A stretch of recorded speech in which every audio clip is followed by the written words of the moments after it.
The water hit her like a sentence. It was cold, the kind of cold that soaks through fabric and crawls into bone, and it fell in a single, merciless wave from the yellow plastic bucket that Maria Ashford held above her head with both hands, teeth clenched, eyes blazing. The old woman on the kitchen floor did not scream. She did not flinch. She simply received it. Her name was Constance Ellery. She was 61 years old, with knuckles worn rough from decades of other people's messes, and she had been on her hands and knees scrubbing a floor that was already clean because Maria had walked through the kitchen in muddy heels and seen fit to call it a pigsty and demand it be re-scrubbed before noon. Constance had said nothing. She never said anything. She simply picked up the mop, fetched the bucket, and started again. That had been her first mistake, at least in Maria's eyes. Silence, to Maria, was an invitation. "I told you," Maria said, her voice dripping contempt, every syllable polished and deliberate. "I told you an hour ago that I wanted lavender in the rinse water, not plain water, lavender. Are you deaf, or are you simply too stupid to follow basic instructions?" Constance wrung the mop head. "I apologize, Miss Maria. I'll change the water." "You'll change the water." Maria repeated it the way someone might repeat a joke that wasn't funny. She set down her coffee, imported, ground fresh, made by Constance at 5:30 that morning, and picked up the bucket from beside the sink. "Do you know how much I pay for that lavender concentrate? Of course you don't. People like you don't pay for things. People like you just take whatever's handed to you and still manage to get it wrong." "I'm sorry, Miss Maria. Don't." The word was a blade. "Don't apologize. It's performative and I find it exhausting." She lifted the bucket, and she poured it. The crash of water against tile echoed through the kitchen. The sound bounced off marble countertops and stainless steel appliances, all of it imported, all of it expensive, all of it chosen by Maria's father, Jeffrey Ashford, who had built a logistics empire from nothing and given his daughter everything except, apparently, a reason to be grateful for it. Constance sat there in the spreading puddle. Her gray uniform, which she had ironed that morning before anyone else in the house was awake, was soaked through. Her gray braid, usually neat, dripped at the end. She did not cry. She looked up at Maria with eyes that were slow and deep and old, and in them there was something that Maria could not name and therefore chose to dismiss. Not anger, not hatred, something worse, actually, something like knowledge, like patience, like a woman who had already decided that this moment would matter, just not yet. "Clean it up," Maria said. She straightened the diamond tennis bracelet on her wrist, a birthday gift to herself, $48,000, because her father's credit line had no ceiling, and walked out of the kitchen without a backward glance. Her heels clicked down the corridor. The kitchen was quiet. Constance Ellery placed her palms on the wet tile, pushed herself slowly to her feet, and went to find a dry cloth. She said nothing. She always said nothing. But silence, as Maria would one day learn, is not the same as forgetting. Maria Ashford was 26, and she was, by every measurable standard, spectacular. She was the kind of beautiful that stopped conversations, tall, sharp-boned, with dark hair that her stylist maintained every 3 weeks, and a wardrobe that cost more per season than most people earned in a year. She drove a pearl-white Range Rover that she'd had repainted twice because the original shade felt suburban. She had a standing reservation at Brassiere Laurent every Saturday and knew by name the fashion editors of 4 major publications. She was also the kind of person who complained about slow internet at a restaurant that had been fully booked for 6 weeks. Jeffrey Ashford doted on her in the distracted way of wealthy men who equate provision with presence. He traveled constantly. He signed checks. He did not ask difficult questions. Maria's mother had left when Maria was 9, packed a bag, kissed her daughter's forehead, and was never adequately explained, and Jeffrey had responded to that wound the only way he knew, with money. Tutors, travel, private schools, a gap year in Europe that stretched too. What he had not given her was consequence. There was a full household staff in the Ashford home, a housekeeper, 2 groundskeepers, a personal chef, and Constance, who had been with the family for 11 years and occupied the specific, indistinct role of general caretaker. She cleaned what needed cleaning, fixed what needed fixing, stayed late when asked, and arrived early without being asked. She had never taken a sick day. She had once worked through a fractured wrist because Maria's father was hosting a board dinner, and Maria had told her it wasn't a good time to be dramatic. Constance had 2 things outside that house that no one in it knew about. The first was a small bedsit across town where she went each night and each morning slept 4 hours before rising to make the first bus. The second was her son. His name was Rowan. She did not speak of him at work. The day Maria met Rowan Ellery, she was in a foul mood. Her flight to Milan, business class, aisle seat, as always, had been delayed by 2.5 hours, and she had spent the first of those hours at the airline desk making the experience of the woman behind the counter quietly, professionally miserable.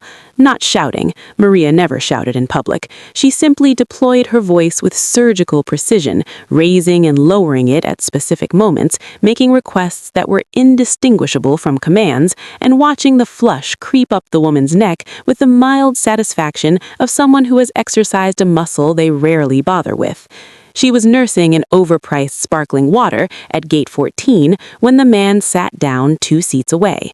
He noticed her the way she noticed most things, quickly, categorically, efficiently. Tall, broad-shouldered, dark skin, neatly trimmed beard, and reading glasses pushed up on his forehead. He was wearing a gray linen shirt that was not expensive, but was pressed, and he was reading an actual book, not a screen, an actual paperback with the quiet absorption of a man who had no performance to maintain. He looked up because she was staring. "Sorry," he said, and his voice was unexpectedly warm, not apologetic, warm, as though sorry was not a capitulation, but just a small courtesy extended to a stranger. "No," Maria said, and then, to her own mild surprise, she added, "What are you reading?" His name, she would learn in the next 4 hours, was Rowan. He was 31. He was an architect, not the kind who designed shopping centers, but the kind who spent 6 months on a single school building in a rural district, arguing with contractors over window placement because natural light in a classroom was not an aesthetic choice, but a developmental one. He had a dry, understated humor that arrived without warning. He laughed easily but not loudly. He asked questions and then actually listened to the answers, which was so unusual that she found herself answering honestly. He did not ask who her father was. He did not look at her bracelet. He did not know or care that the bag on her lap cost £12,000. When their flight was finally called, he stood and said, "It was genuinely nice to talk to you, Maria," and she realized her name in his mouth sounded different from the way anyone else said it, not like a greeting or a label, but like something he was being careful with. She gave him her number. He texted 3 days later, not 1, which she found oddly refreshing. Something in her, small and dormant and long unfed, began very carefully to wake. This story took my team a lot of time to put together, and I'd love you to show us your support by hitting the like button. Don't forget to subscribe as well. Kindly let me know where you are watching this video from, as I am considering creating a community for us to bond better. Now, back to the story. The next 4 months were the strangest of Maria's life, and she did not fully understand why until much later. Rowan did not try to impress her and did not need her to impress him. He took her to a Lebanese restaurant in a part of the city she'd never been to, where the tablecloths were plastic and the food was extraordinary. He disagreed with her, plainly, without anger, without drama, when she said something he thought was wrong. Once, when she'd spoken sharply to a waiter over a minor thing, he had simply looked at her for a moment without expression, and she had felt inexplicably ashamed. She began, almost without noticing, to modify herself in his presence. She did not pour drinks over people's heads or call service staff stupid within his earshot. She held her tongue at moments when she would previously have cut. She listened to him talk about the school project he was working on and found, disturbing herself, that she was genuinely interested. It was not transformation, It was not redemption. It was a woman trying, imperfectly, to become someone worth keeping. "You seem different lately," her friend Petra told her over lunch. Less what? "I don't know. Exhausting." Maria had laughed. She laughed more in those 4 months than she had in the 4 years before them. When Rowan said one evening in October, "I'd like you to meet my mother. She's coming to the city this weekend," Maria felt something she hadn't felt in years. She felt nervous. Not the competitive nervous of a boardroom or a runway, the real kind, the kind that means something matters. "Of course," she said, "I'd love that." She meant it. She wore the green dress, not the most expensive one she owned, but the most considered, the one she'd bought in Florence, the one she'd thought of as her meeting someone's family dress, even before she'd had occasion to wear it. She spent 40 minutes on her hair and then put it up simply, the way Rowan once said he preferred. She brought flowers, peonies. She had asked a florist which flowers felt warm rather than impressive, and this was the answer.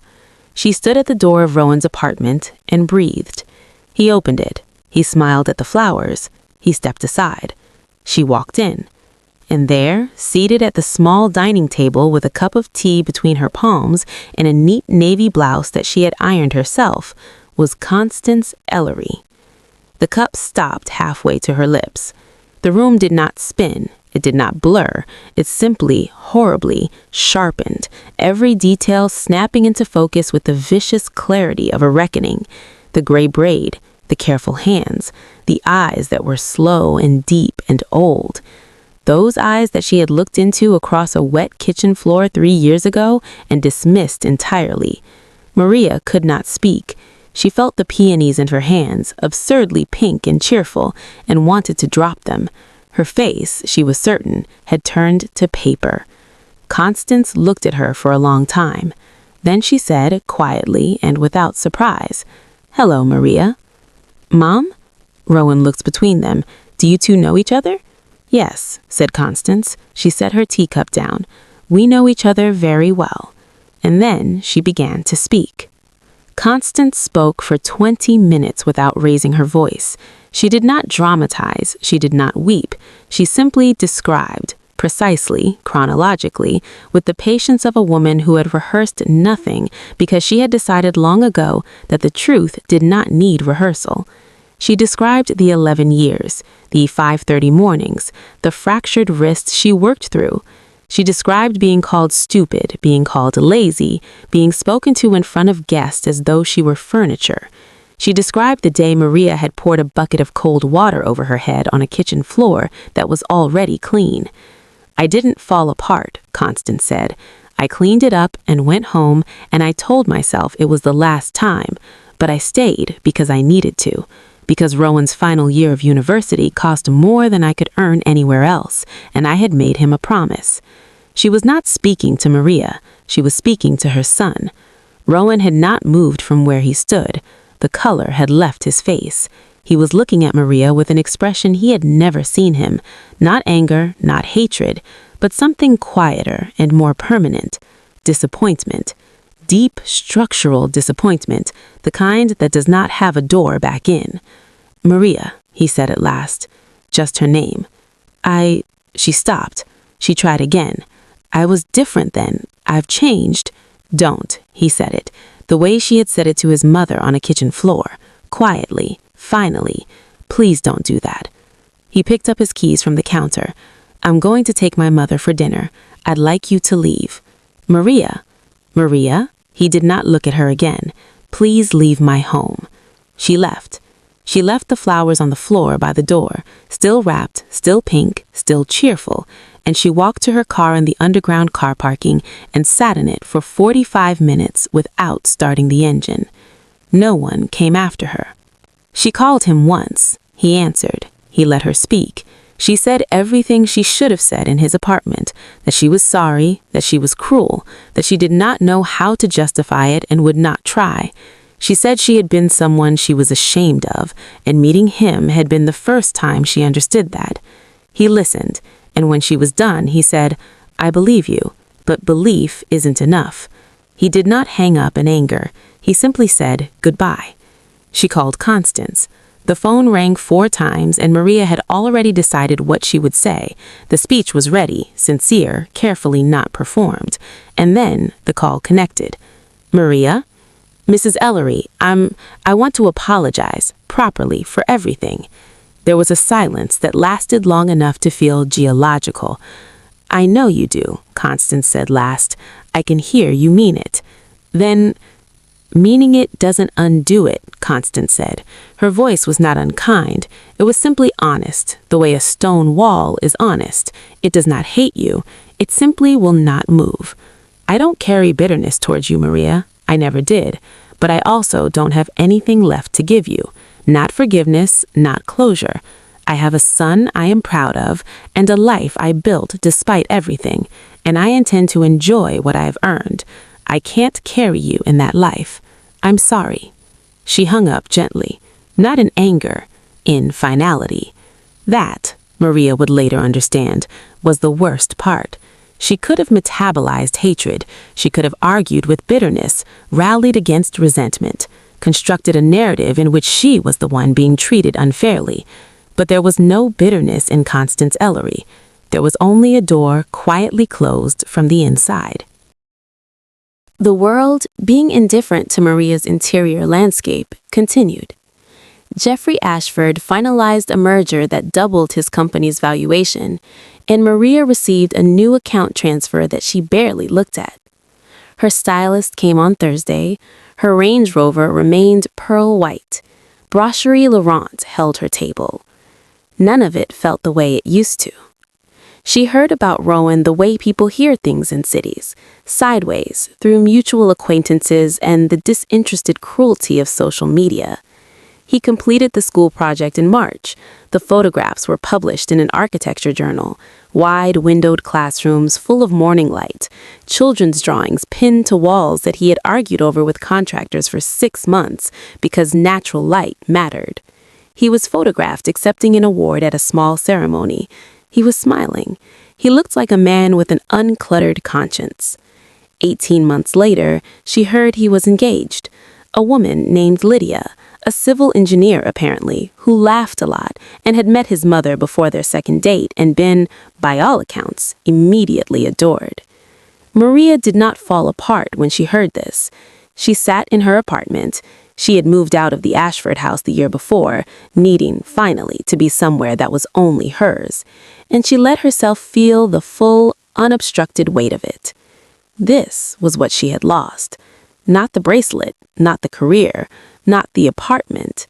This, the ability to be someone a man like Rowan Ellery would choose, was what she had spent 26 years failing to become, and had become briefly, imperfectly, too late.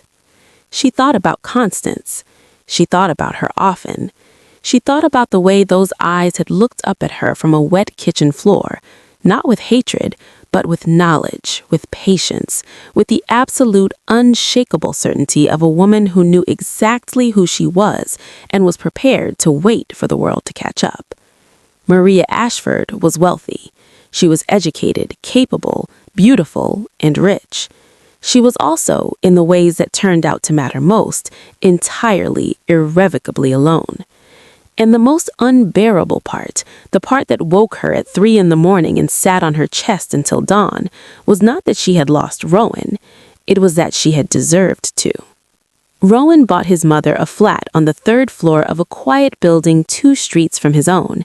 It had a bay window that caught the afternoon sun and a small balcony where she grew herbs in terracotta pots, basil, rosemary, thyme. She retired from domestic work the month he moved her in. She had told him she didn't need to. She was fine. She was always fine. And he had said, quietly, firmly, "Mom, you've done enough."